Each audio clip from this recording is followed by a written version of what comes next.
Okay, so if you're not quite done with your animation, don't freak out. You still got a lot of time left to do on your little fox animation with the tail whip thing. It's not due till next week, okay?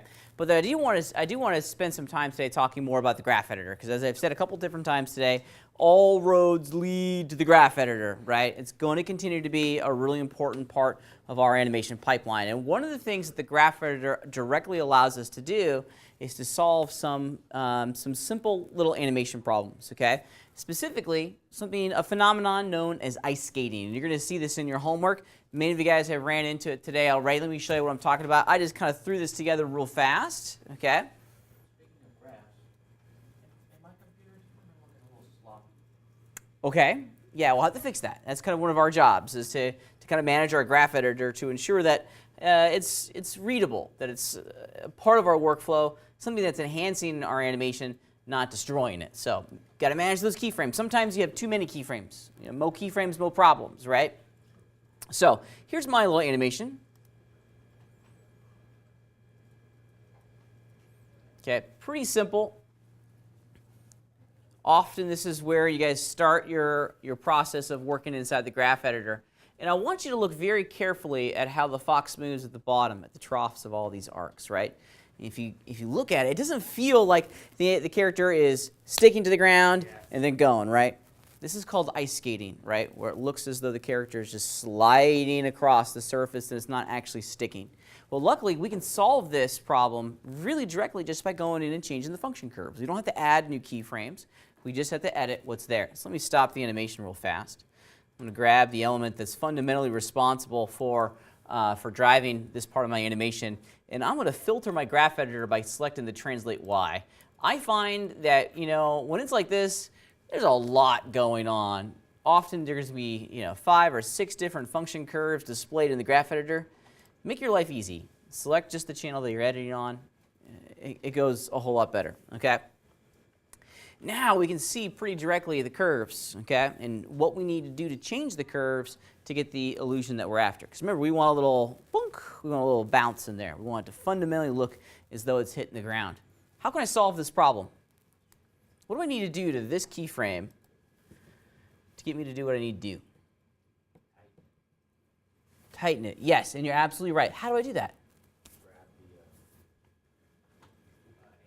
Yeah, the little tangent handles here, okay? Now, if you're moving yours around and it's looking something like this, okay, oops. These are linked, okay? As a reminder, this little V icon here, this is going to break your tangent handles and make each one of them independent. And this is a little bit more, oops, if I can just click on it, there we go. This is a little bit more of what I want. Kind of a really sharp V shape. Bonk. Okay, let's see what that looks like out over here. Yeah, look at the motion path it updates for me. Cool, huh? Especially when we compare it to what we had over here. Yeah, it just doesn't look real.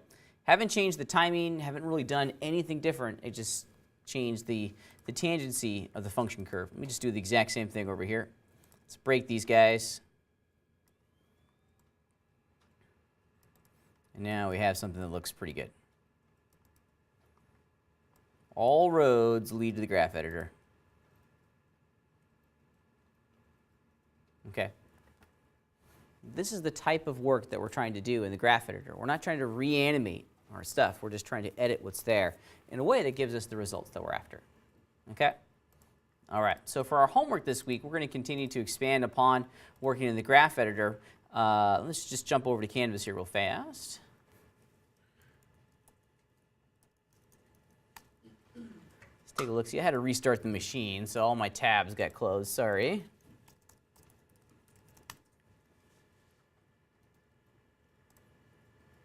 As I mentioned just a second ago, you know, don't worry if you're not done with your tail whip animation. It's not due till next week. So, oops. There we go. All right. So the other part that we're doing this week is the walk cycle. Okay. So yeah, we're fundamentally going to get our little characters to walk. This is going to be a 2-part assignment. Okay. We're going to start with the legs down this week and focus on the basic locomotion that makes our character walk. Okay. there's a pattern, a pretty defined pattern. If you've taken GCOM 401, we talk a lot about that pattern. We spent an entire day talking about the walk cycle. We're going to revisit that pattern a little bit, but we're going to look at it through the context of computer animation, right? Because there are some ways that we can adjust the function curves in the graph editor to help us understand the purpose and the role of these poses in the construction of the locomotion of the character itself, okay? You'll see what I'm talking about here in a second. I want you to use a very specific character rig for this assignment, okay? It's called Ultimate Walker. I didn't make this. This comes from that resource that I linked to earlier. I've already downloaded it and unarchived it on my instructor station up here. And this is it. It's the ball with legs. You got it. And this is a pretty fun, engaging rig. I think you're going to like working and playing with this guy. This rig is really going to allow us to focus on the locomotion, on the key poses that are the kind of the basic building blocks of all walk cycles, right? By taking out the arms and the head and the shoulders, we're allowing ourselves just to focus on the core, okay? The arms are their own extremities, right? They're, and we got to think about them individually and separately from the torso, the knees, and the feet. There are a couple nuances with this rig that I'd like you to be aware of. This is a pretty fun rig. However, there's some commonality. Of course, we got the big arrow down here at the bottom. Global control, root control for the rig, which is kind of cool, okay? This is a pretty high-tech rig in that in order to bend the knees, we're not going to be messing around too much with the feet, okay?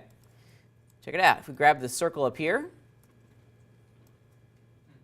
okay? Whee, whee. Okay, pretty cool, huh? This is called inverse kinematics, where we have 3 points within inside our skeletal hierarchy, and the computer is figuring out how to bend the middle point like a hinge for us, okay? That's one of the powerful things about computers is they can do some heavy lifting math and some computer science that, we shouldn't have to do. So inverse kinematics is perfect for joints inside of our character that are just hinges, and our knees just kind of do a singular motion. Our legs are just kind of gigantic pistons. They're not like our arms, which need to be able to do this, right? If you think about a piston, all it's really doing is this, okay? Our arms, this is cool, but we also need to be able to do this with our arms. Okay, that's called forward kinematics. So we're going to be using inverse kinematics. So the primary posing of our character is going to begin with the hips, which is a good place to begin. In addition, though, check it out. Down over here in the back, we have these lovely little diamonds. I guess they're diamonds, right? If we click on one, we can continue to pose our legs around, okay? We can continue to move them up and down. So we do get direct control over the height of the leg, something that's going to be really important for us when it comes to our walk cycle this week. More so in this rig than the previous one, our channel box and the exposed animation channels here have a really important role in our system, okay? So check it out. Specifically, all of this jazz down here. These are really important because this is how we get the granular control of our feet and of our heel and of our ankle to get the poses just the way we want them to be. So for example, let's just put this back down to the ground. If I have it selected, I'm just using the middle mouse button. Okay. Now we can lift it from the toe on foot roll. You can actually go the other direction too. Snap out, right? You can break the bones, which is kind of fun, right? Foot brake, it's this way. Okay, sound effects required. Toe roll, go up and down. So you get a lot of control over here. Okay. Yep. Animating the knees, that's actually something that's really kind of important. Okay, we'll come back and talk about that here in a second. Heel twist, these are important. This is how we rotate the heel. Okay. So it's a pretty sophisticated rig. I hope that you take an opportunity just to kind of play around with the toy that's in front of you before you really jump in. The more that you're comfortable with what the rig is able to do, the easier this process of animating is going to be. Now, has anyone discovered what these little guys in the front are all about? Yeah, these are called the pole vectors. Yeah, so if we select this and hit the move tool, now we can start changing the location of the knee. Okay. Something that's really important for us, especially when we're posing our characters. Okay. Lastly, this rig adds a very simple squash and stretch at the top. which is pretty cool. You can see that we're not like pancaking our character much like we did with our ball. But there's always going to be squash and stretch, right? For us in the animation world, it's all about squash and stretch. We want to take every opportunity to deform our characters to, showcase that they're organic creatures, that we're not just rigid spheres walking down. We're not robots, man, right? We're not robots. I'm not sure. I'm not sure. There's been some compelling evidence produced over the past couple years from legit researchers and honest-to-God scientists that suggest that we're living in a computer simulation, right? Which is just like blowing my mind, man. That like we're like in the Matrix right now. Which we're maybe, right? Which if we are, why does it matter? Yeah, it doesn't matter, right? It doesn't matter. Yeah, then The, somebody rules the world, so Huh? it doesn't affect me in any way. Not one bit, right? Not yet, at least. Not yet, yeah. Until someone pulls the plug and we all go poof, right? But then we're all gone anyway. So at the end of the day, it still doesn't really matter, right? Plug and I realized that was a giant battery. Yeah. So it goes off. Makes no sense. All right. Before we jump in and really start plotting out some keyframes for our walk cycle, let's spend some time revisiting the walk cycle and looking at its bare bones, its DNA. And I've given you just a really great illustration as to what those poses are. This is yours to keep. You've seen this in other classes before, okay? All animation, especially walk cycles and runs, and even to a certain degree jumps, have a formula, okay? We walk and behave very predictably, right?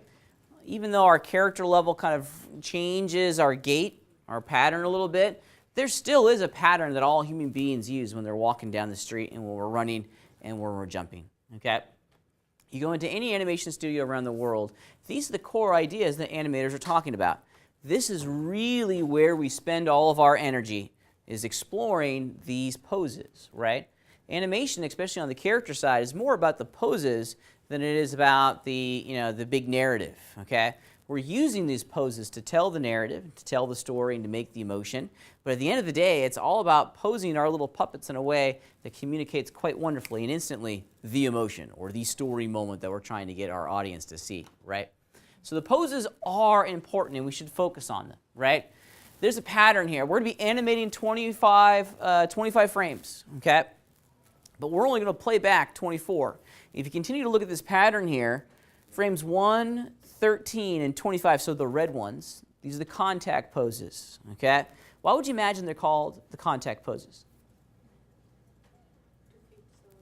You got it. This is where both feet are on the ground, right?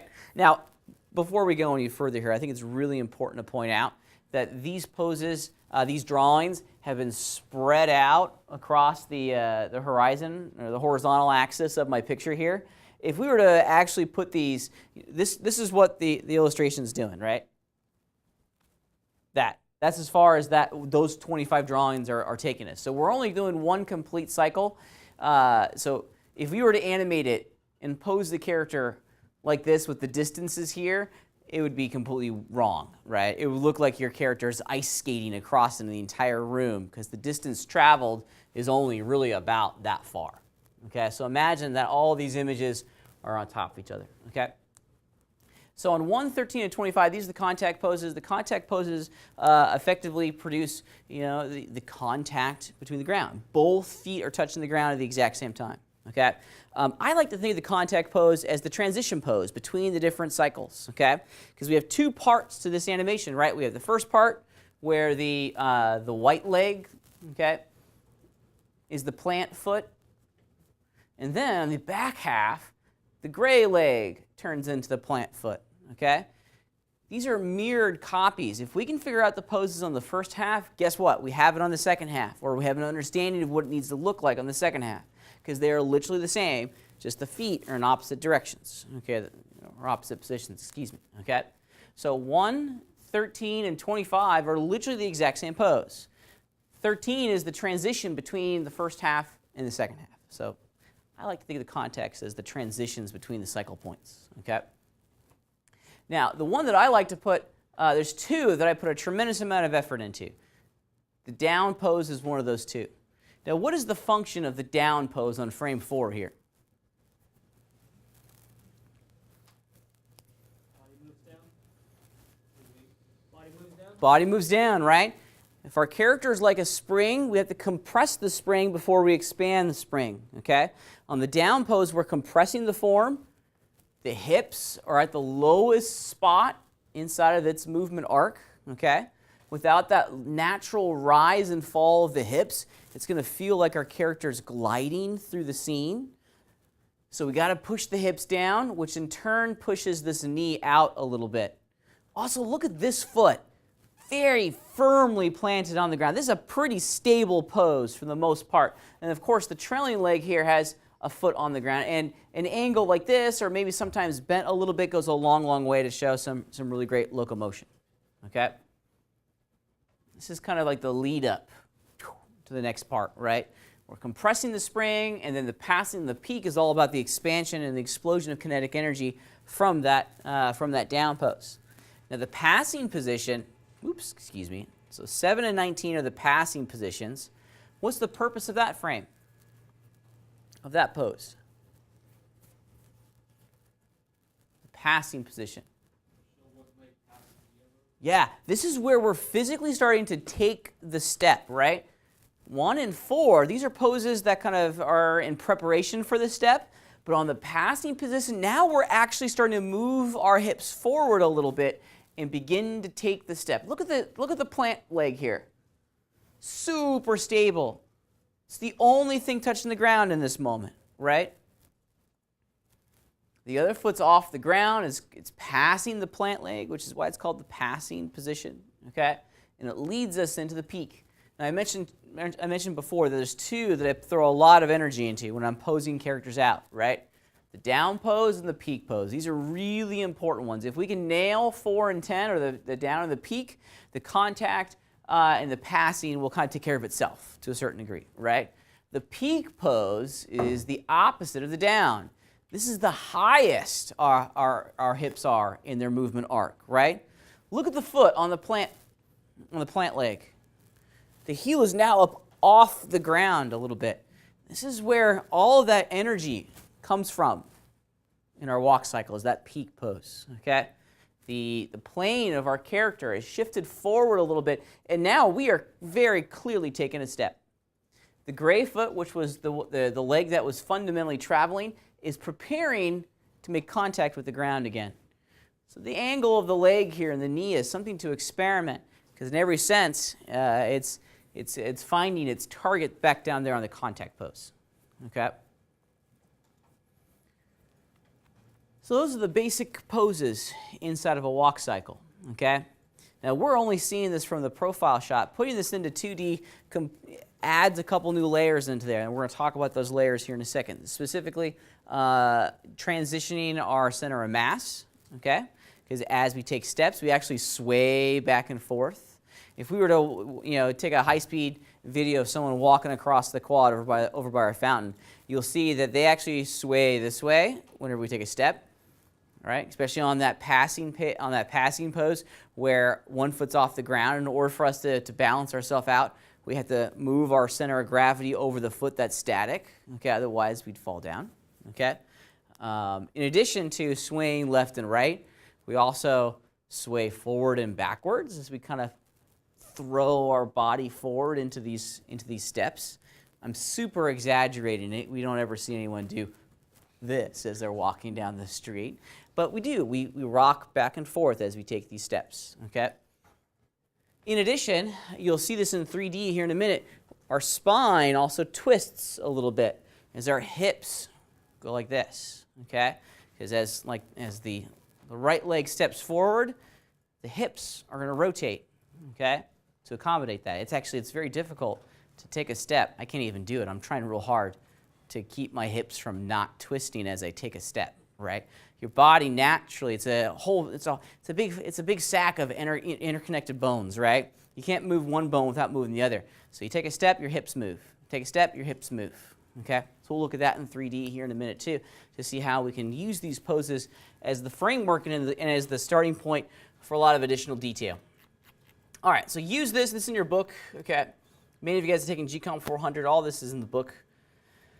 Let's jump back over into Maya and start looking at how we can prototype some of this. Okay, because there are some helpers in here. computer animation is tough because of interpolation. When we're prototyping and figuring out the framework of any movement, we want to turn off the interpolation. Let me show you what I'm talking about. I'm just going to iron out a couple poses here real fast. Okay? All right. All right, I know that on this character here, I'm just basically going to be moving him up and down. Your character at the end of this animation is going to look like he or she is walking on a treadmill. Okay? So they're not actually going to walk through the frame. You certainly could do that if we're careful and put all of our keyframes on the big circle here. We then could just animate this one thing going like this and create locomotion. So I want to put all of my energy, or I'm not going to keyframe on that, okay, on the global control, as they say. All right, let's go and start fleshing it out a little bit here. I always like to figure out where the hips are going to be first. And you guys have started to experience this a little bit. Let's start throwing down the framework of my keyframes pretty early on, right? I'm going to use that template that we were just looking at as a marker for all of my keyframes. So I'm going to go in, I'm going to plot out the location of the keyframes on 1, 4, 7, 10, and 13 for the entirety of my walk cycle. And I'm going to do that on the hips first, right? This character in here. Okay, I can also do this, which is kind of fun. I forgot to mention this earlier. That's weird. Okay. All right, so let's do this real fast. And I need to change my timeline. This is going to help, okay? We don't want the first frame of our timeline to be 0, right? That's bad. Maybe frame 1.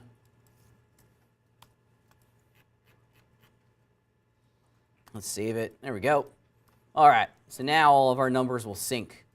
So on frame 1, let's do this. Frame 1, 13, and 25 are all the same. So in every sense, I could move this down a little bit. Maybe right in there. No one stands perfectly straight up and down like that. No one does. Okay, it's impossible. Physically impossible. Everyone stands even with a bend in your leg. Okay? What happens if we were to stand perfectly straight and lock our knees like that? You'd pass out. You'd pass out in a good couple minutes. I've seen it happen, actually. It's very embarrassing for the person that passes out, right? It's also kind of horrifying at the exact same time because the dude was just standing there, and the next thing you know, he was falling over, and he just like pancaked onto the sidewalk, which was, I felt, I mean, we all kind of jumped and tried to help him out, but not what you want to have happen. So let's bend our knees a little bit so our little Eggman doesn't pass out, and I'm pretty happy with that. Let's start keying this in, okay? So I'm going to key this selected. There it is on frame 1. And before we go any further, here's 13. Let's do the exact same thing. Key it in. And then 25. Even though this is a 24-frame walk cycle, why are we animating to frame 25? So it can repeat itself. Yeah, you got it. We animate to frame 25 so that when we play back at 24, or let me rephrase that. We animate to frame 25 so that the computer will create frame 24 for us automatically. Okay? All right. So I just went ahead and started the foundation for my animation. 1, 13, and 25. The hips should be in the exact same location on both of those targets, right? Same with on 4 and 16. The hips should, on the down pose, they should be in the exact same location, so we can do that now. So here it is, frame 4. And the down pose is where we want to have this be the lowest. Somewhere right around in here. That looks pretty good for me.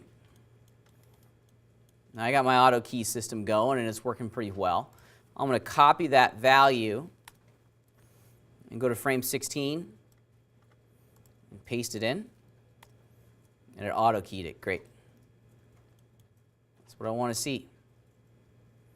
So there, that's as far down as my walk cycle is going to go. There's the contact, and there's the down. All right. So now where do I want my hips to be on the passing position? Well, if you look at the reference on the passing position, I apologize, I seem to have, there it is. If you look at the reference on the passing position, notice that the hips in most directly this leg is perfectly straight up and down. This is probably a great place to put our hip value at 0 on 7. There we go. I'm just making sure that it's auto-keyed. Yep. On 7 and on 19. Go. All right, so last but certainly not least, let's figure out where the hips need to be on frame 10.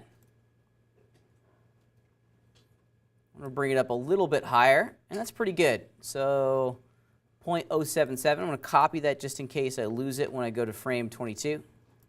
Yep, and I did, that's why I copy it. And voila, there it is. Okay.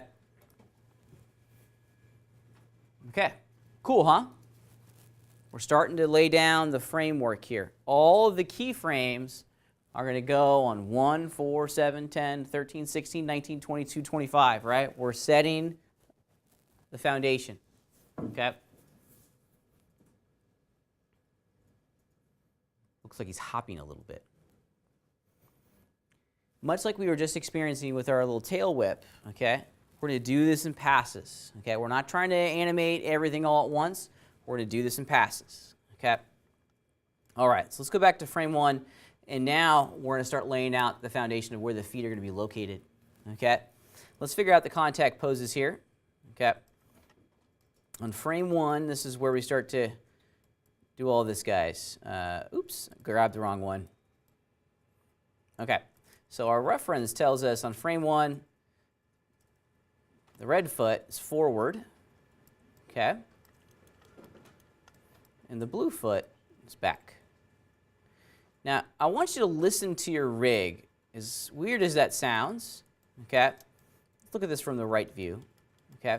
I want you to listen to your rig. Don't see how as I pull back, if I keep going, see how it lifts up off the ground? It's probably, we're overdriving the values on that section of our rig. The rig wants to stop right about there, okay? Listen to it. It's telling you the natural extensions, okay, the boundaries of where it wants to live. We don't want to try to stretch and bend the rig past these boundaries, okay? It's going to break apart pretty quickly, okay? So be mindful of where it's going to go.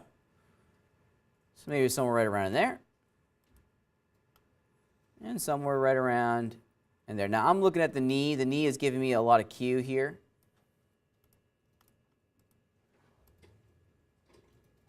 Yeah, I don't want to have it so far back the knee kind of pops and locks. That's a good pose. And if you look at it, it kind of makes sense to a certain degree for this character, okay? It looks about right. I may end up pulling this a little bit further back and then rotating the heel to get me what I'm after. But this first one's looking pretty good. We don't want to, we're not doing walk cycles that look like this. Okay, I mean, you could do that, but it's going to look really weird, okay? We're trying to go for a natural gait, as if this little ball man's walking across the quad, okay?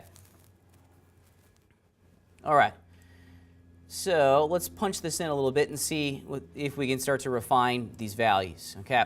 Now, I'm going to continue working and posing on the red leg real fast, and I got to remember, it's not foot roll, although foot roll could get it. I need to rotate it up on the heel, but I think that there is, nope, not that one. Not that one. Definitely not leg twist. Nope, it was foot roll. So I'm going to roll the leg back, okay, which gets me the angle that I'm after. And now I'm going to move it forward again. I'm not trying to make the knee perfectly straight and lock it, because that's not natural. A little bit of an angle in there goes a long way. And this kind of returns to the idea of just watch your rig. See how it locks in place? Right there? No one does that, okay? A little bit of flex in the leg goes a long way. We like angles. We don't like planar shapes. There's really only one place where that planar line is appropriate, and that's on that passing pose. Everything else, we should see some bend in there, okay? Let's experiment around. Oops, sorry. Foot roll. Let's just experiment around with the angle here. See if I can find something that I like. Yeah, that's pretty good. Okay, let's do the exact same thing on the back. Okay, the foot roll is going to allow us to get what we're after.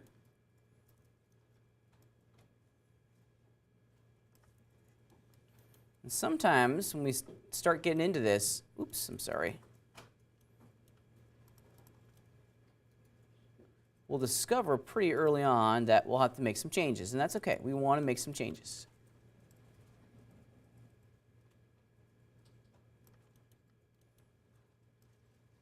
I went a little too far back.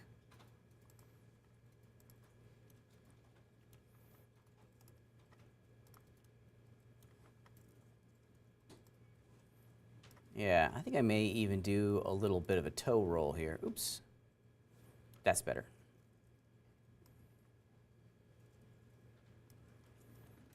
Yeah, that's not so bad. Okay, I may even do a little bit of a toe roll on this front one too, just to kind of give it a little bit of a shape. That looks like it's inflated or deflated. A little bit of a shape. Okay. My legs up off the ground. I'm really trying to use the grid here as a guide for this entire thing. So if you find yourself legs up off the ground, fix it. Okay? These keyframes are really important. That's a pretty good start. Okay? Great start. All right, so now, once we have the pose done, this is the part that's a challenge, okay? You need to go through and make sure that every single challenge that you just changed has been keyframed, okay? In order for the auto key system to work, we need to have a keyframe residing on that channel on the first frame of our animation, right? Because I don't want to have to go in and have to worry about keyframes going forward in the future. That's why we have auto key, okay? But I need to make sure that all this stuff that I just fiddled with has been keyed, okay? Yeah, that's what I was wondering too. Yeah, so the foot bend, okay? Remember the diamond here in the back. That's where. Bend my foot. Okay, so I'm on foot roll. That's what Yeah, foot roll and toe roll. Okay, foot roll and foot roll and toe roll. Excuse me. All right, so let's see. We did toe roll, foot roll. Okay, well, I'll let you figure that out. I got to keep moving, okay? Yep, there we go. So I'm just going to key selected. We can keep cruising. I need to do the same thing for both feet, by the way. Because once I got all these things started here, then the auto key system is going to be the big driver of all this, okay? Let's triple check, make sure we got everything that we want. I like to just really, really be sure that translate. Yep, that's good. Yep, that's good. Yeah, I'm happy. Yeah, rock and roll. Okay, so now on to frame 4. And this is the cool thing about doing the hips first, is that frame 4 is automatically going to start helping you understand how all this stuff needs to be flushed out, right? Now on frame 4, I'm just going to do a couple here. Let's get into this guy. All right.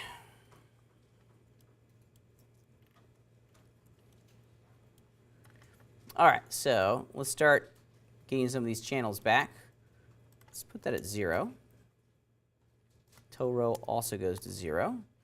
I want to physically slide this back to create a really great strong pose, kind of like right in there. I like that. That's pretty good. For the back leg, the blue leg,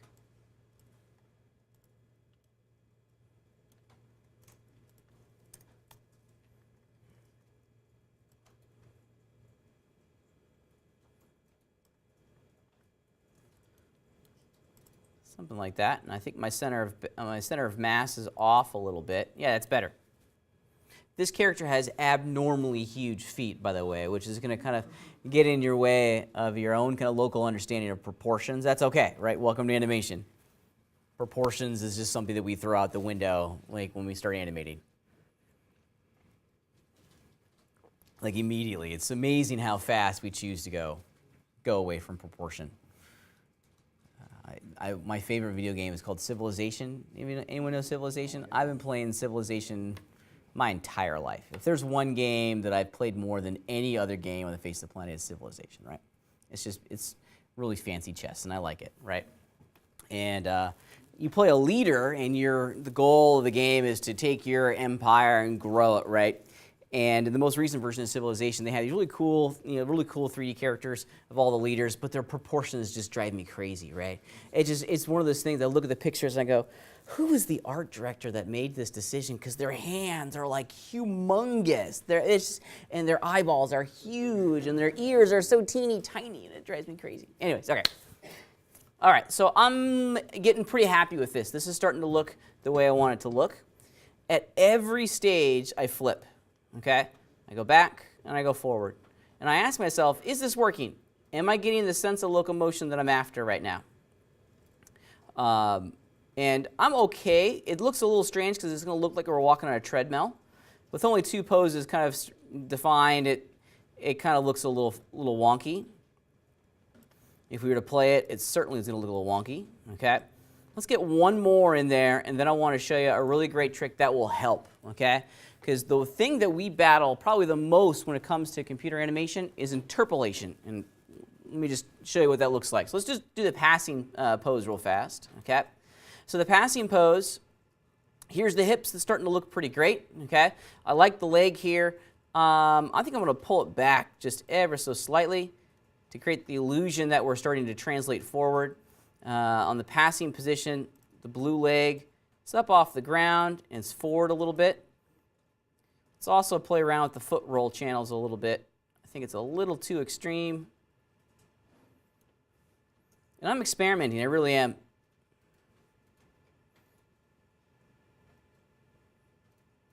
Yeah, I may have to go back and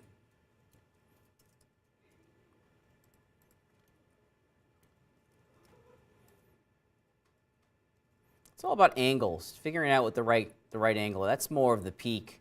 So where would it be natural for the passing? Maybe kind of right around in there. That's actually not a bad place to stop.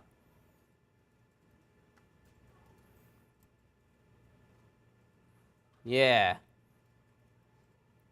This is that flipping idea. Every time you add something, just make sure it kind of works.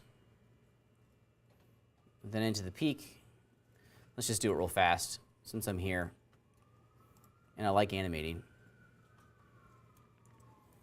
You know, maybe just the toe roll would be appropriate.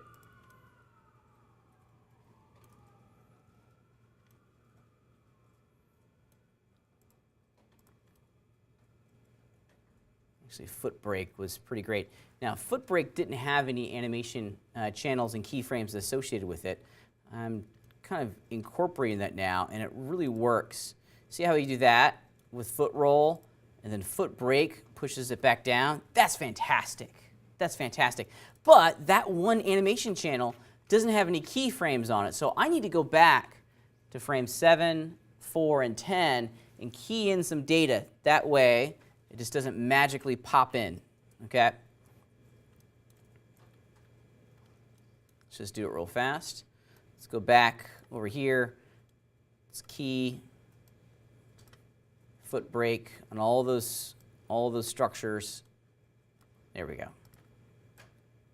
Now here on 10, I can make a change to foot brake and know that it's going to work. Okay, that's starting to look pretty great. I need to do the same thing with the blue one, but I'm running out of time.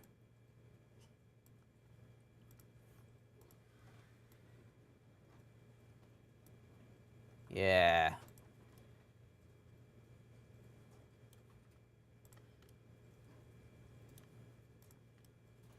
There we go. I like that. That's a good angle there. That feels like we're taking a step all of a sudden, right?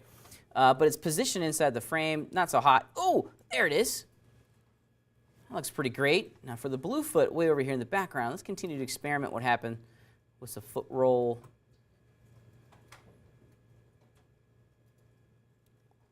Also going to give it a little bit of a toe. Yeah. There we go. I like. And back down into the contact pose on 13.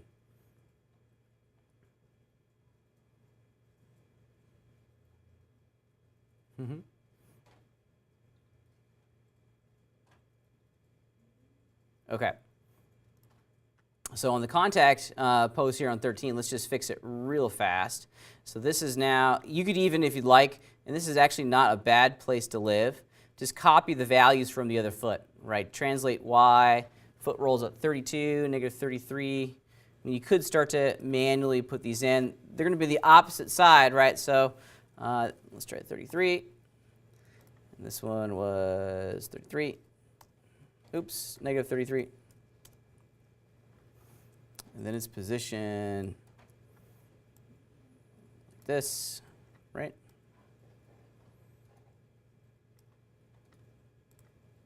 It's negative 33. There it is.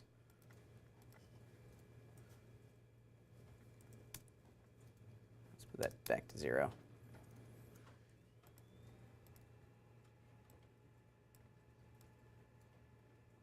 Go.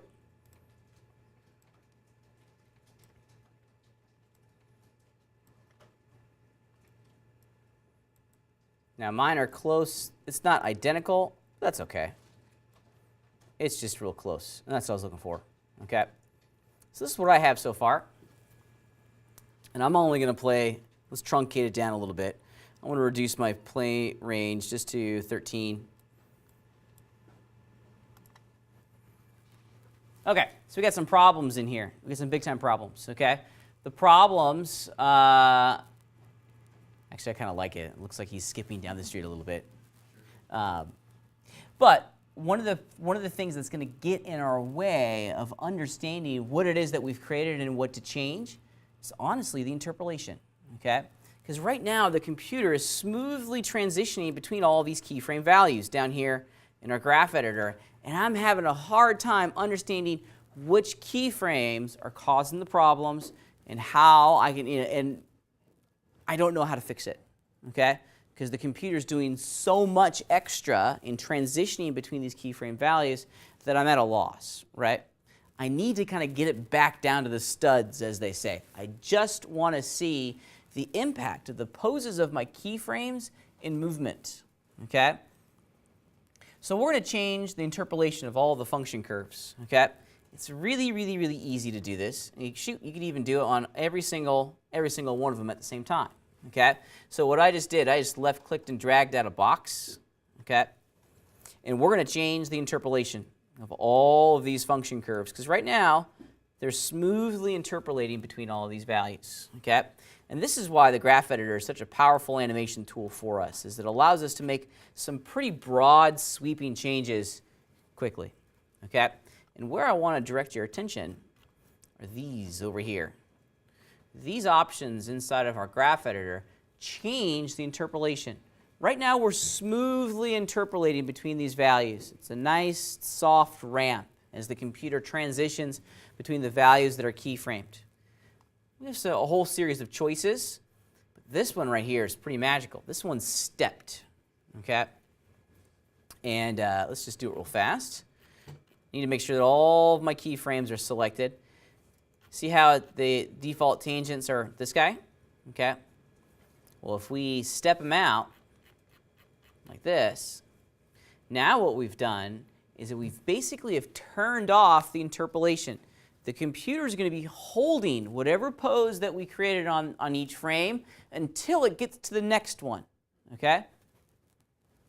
Let me show you what it looks like. It's going to be Mr. Roboto. That's okay. Yeah. Okay, check it out. Now if I play my animation, see it's all jerky? Because it's holding those poses until the next keyframe, okay? So we're not smoothly interpolating anymore. We have a stepped curve. Now what this allows us to do is to very quickly go in and just look at the poses. Now I can scrub in my timeline and I'm not seeing the interpolation, right? It's holding that pose, and then when I hit the next keyframe, bloop, it clicks in, okay? Now I can make really important decisions on my poses and go from there. Because is it my poses that are causing the problem, or is it function? Is it graph editor work? Is it the function curves overshooting or undershooting a target and causing some weirdness? Okay. Now I think that in part it's probably a couple different things. So there's the first. There's my contact, looking good. Here's the down.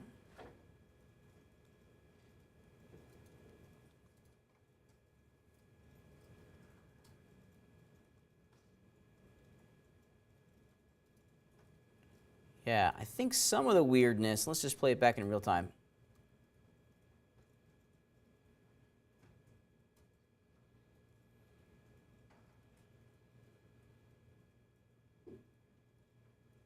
Yeah, some of the weirdness is coming from the pose of the feet on the contact frame.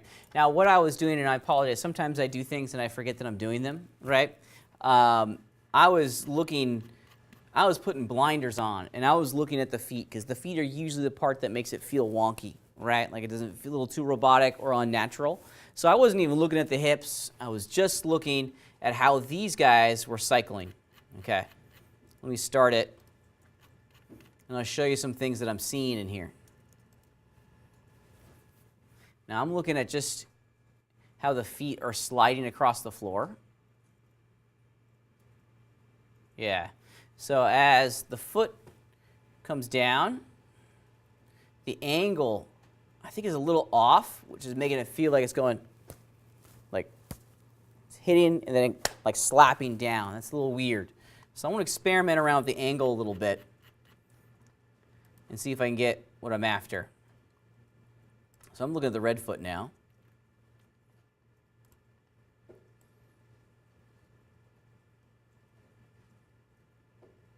Okay, not the red foot, it's probably the blue foot. So it could be the angle of my feet on the contact, or that one. It may be that frame right there that's causing some wonkiness. You know, I was experimenting on my peak with that toe roll going down. I think I'm going to put it back to 0.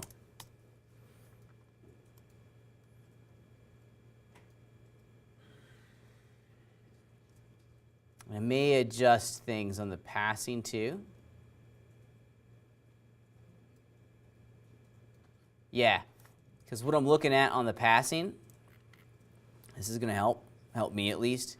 Look at the ankle. There's a reason all the joints are a different color than the rest of the body, right? On the ankle here, on the blue foot, the one that I have selected, in reference to the grid line, you can see where it is, okay? If we go to the next pose, doesn't travel enough, doesn't go up enough to make it really feel like we're taking a step, okay? So there's a couple things I can do. I could just, you know, move it up a little bit more, but now we're like really high stepping in it, and that's kind of strange. So maybe the solution is to go back over here and lower the ankle a little bit.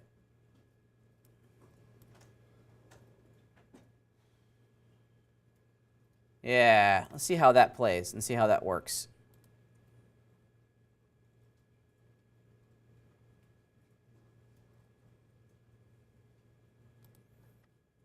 I'm also going to revisit the contact pose for just 1 second. Experiment with a little bit of a, toe roll on the front. I know, I'm so entertaining, aren't I? No, I'm sorry. It's all good.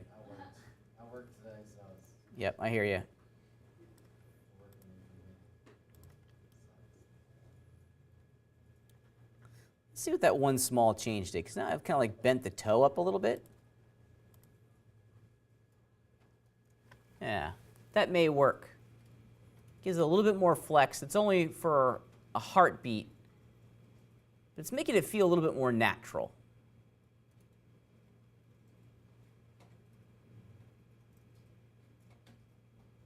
All right.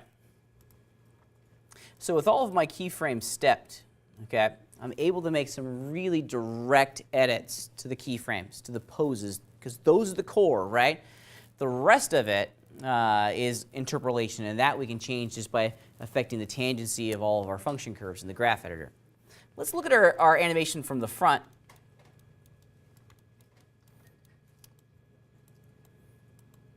There we go.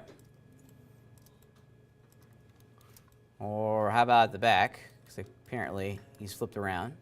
Okay. Now if we look at our guy, yeah, looks a little silly. Now we're only seeing half the gate, right? We're only seeing half it. These are all, but we have some problems in here that we need to resolve, right? What are some of those problems you think? We animated it from the side. Now we gotta, this is 3D animation, right? So we gotta do the posing and it affects the posing of our character from the front too. What should we look to add? Hips, yeah. The hips are going up and down, but now we need to start twisting the hips, okay? And creating a good illusion of mass, okay? So let's go back to the hips, because it all begins with the hips, okay? So in this frame, and this is a good time to have a couple multiple panels open. I'm going to do this. I'm going to hide my graph editor real fast. Do you guys know you can do that? You can click on these tabs, and it minimizes the tabs on the side. That's kind of a good little trick. So I just kind of like dock my graph editor down there. And then this panel, I think we can, let's see, oh, it's too much. Let's just go into a quad view real fast. Okay, so here's our character from the side. That looks cool. Sorry, I'm going all over the place. Decided I didn't want to do a quad view. I wanted to just do a 2-up. Okay. All right.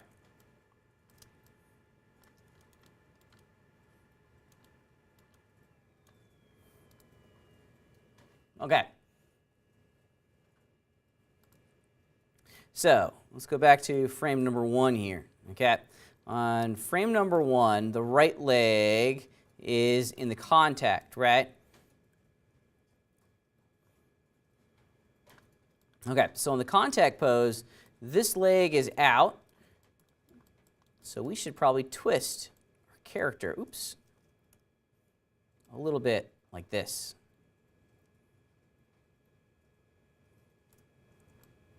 Give a little bit of rotation in there.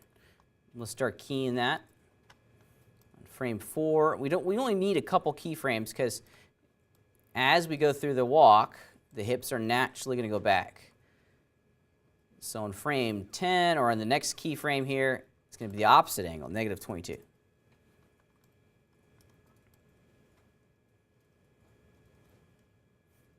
Now that curve is not stepped at the moment. So let's do that real quick. There we go. Yeah, starting to establish that twist with the hips. That's pretty cool. Now another thing that we absolutely want to do, this kind of goes back to the legs, is that now we need to start plotting in maybe some movement of the legs and the repositioning of the legs like this, right? That's a little too extreme, okay? But no one walks like this. I mean, if you walked, like, you'd be like clomping down the street, right? You know, no one walks like that, right? So by bringing the feet in a little bit, I want to start keying in this stuff too. Translate X, bring it in, okay? When we step, we're in, right? So now it's in. I like that. Oof. Now it's in. And then when the step's out, so over here on the next contact, it's the down poses, and I don't have the down pose established. But you know, when that foot takes a step, it's going to swing out a little bit too, right? I don't have that prototyped yet. Actually, you can see it on the other one though. The other one is real easy to see it. Okay. There we go. So look at the blue one. As it takes a step here on frame 10, it needs to be kind of out a little bit. Or if that's where it's the most out, okay?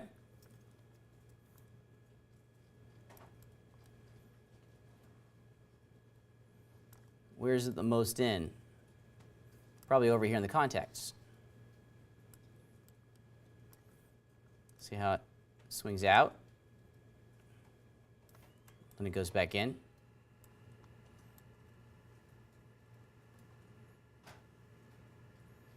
Swings out and steps.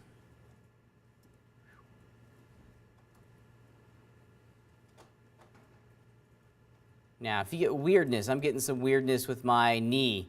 You see that weirdness with my knee? Yeah. Welcome to battling your pole vectors, okay? You're going to get these things in here, okay? Since I'm animating, my legs go in and out, I need to be mindful of the location of these pole vectors, okay? If they're super close, you can see that the leg is starting to bend, okay? Check this action out. If you even go behind it, it really gets wonky, okay? Snap, ouch, okay? Point being, you want to make sure that they're out pretty far away from the knee. So you want to animate this translating along its z-axis to get the illusion that we're after. Our knees are a little bit more in towards our body when we're taking our steps. Yeah, so that's something to be mindful of as well. Pretty cool, huh? Pretty cool. Now at the end of this, then I now have 2.5 more hours of animating to get this done, right? So I'm going to skip ahead to the end of this entire cycle, right? Once we're done, okay, with all the posing, we're happy with the way it looks, okay, in the stepped form, then we go back, okay, to our graph editor and change it back to auto tangent. You can even do this one, okay, or you can do, let's do auto because that's what the defaults are, right? And we play it, and our entire animation looks weird and wonderfully wacky because I only got the first half done, okay? But now we have to be detectives, and we got to go through our graphs, okay? And we're looking for overshoots and undershoots, okay? In areas where it's interpolating a little too fast, the cleanup stage. Let's see if I can find a really great example.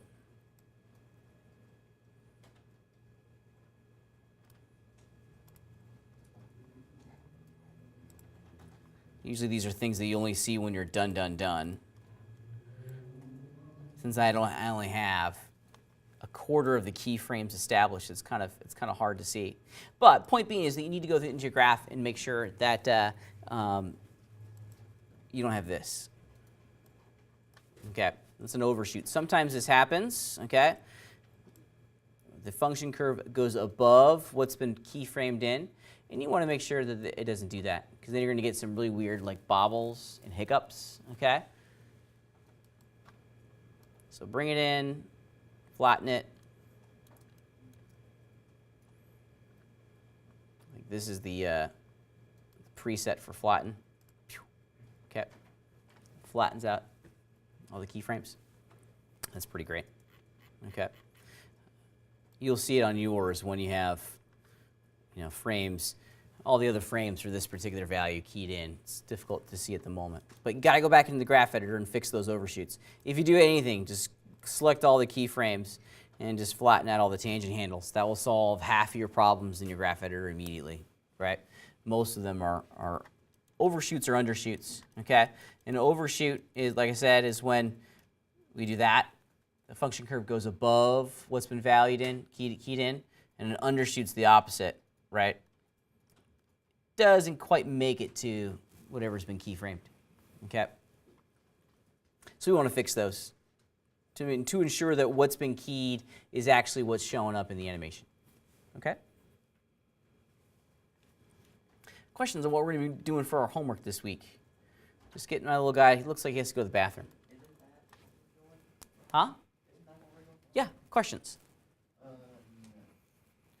we keyframe all of our movements before we jump into the graph editor? Yeah, absolutely. The graph editor, the only thing that I would do pretty early on is put everything to stepped. Okay? Like key everything, don't even hit the play button, right? Key everything in, get the entire framework kind of in there, change all of your function curve to stepped, then start playing it back and looking for where we can make our animation a little bit stronger, where we need to adjust the poses. And then once you're really happy with the poses, then put all your function curves back and start adjusting the curves to get what you're after. Keep it in stepped for as long as you can. If you keep it interpolating smoothly as it is here, you're going to get confused as to what in the hell is going on.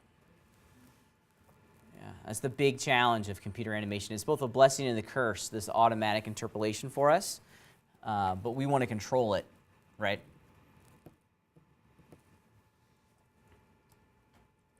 All right, questions?